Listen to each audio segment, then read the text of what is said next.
বিস্তীর্ণ মাঠ জুড়ে হালি পেঁয়াজের চারা রোপণের মহা উৎসব চলছে।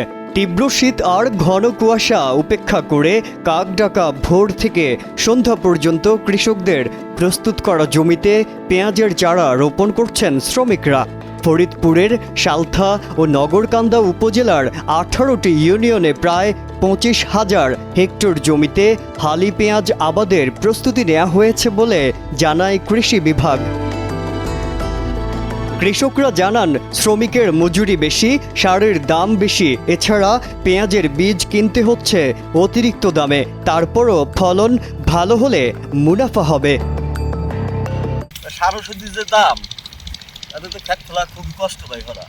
তারপরে পেঁয়াজের দাম কমে যাইতেছে, বুঝছেন। আমাদের তো মনে হয় চালান পাতি সবই গায়েব হয়ে যায়।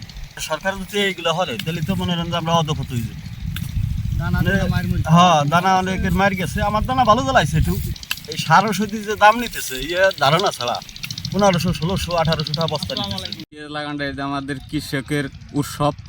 আমরা আনন্দের সাথে পেঁয়াজ লাগাই। আবহাওয়াটা যদি সুস্থ থাকে এতে আমরা খুশি, সন্তুষ্ট।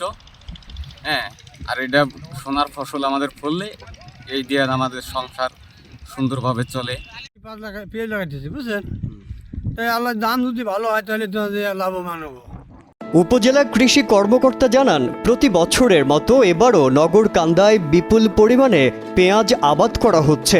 উৎপাদন ভালো করার জন্য কৃষকদের সবসময় সহযোগিতা ও পরামর্শ দেয়া হচ্ছে বলেও জানান তিনি। সালথা উপজেলায় এবছর পেঁয়াজ আবাদের লক্ষ্যমাত্রা নির্ধারণ করা হয়েছে 11,150 হেক্টর। তবে আবহাওয়া অনুকূলে থাকায় আমরা আশা করতেছি যে আমাদের এই লক্ষ্যমাত্রা ছাড়িয়ে যাবে।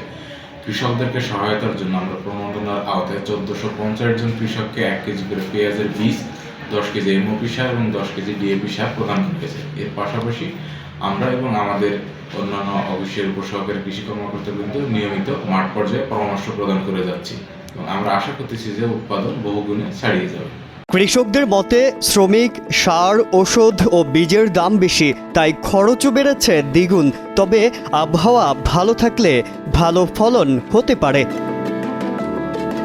ফরিদপুর থেকে নুরুল ইসলামের পাঠানো তথ্য ও ছবিতে ডেস্ক রিপোর্ট, মাজহারুল আলম, কালের কণ্ঠ।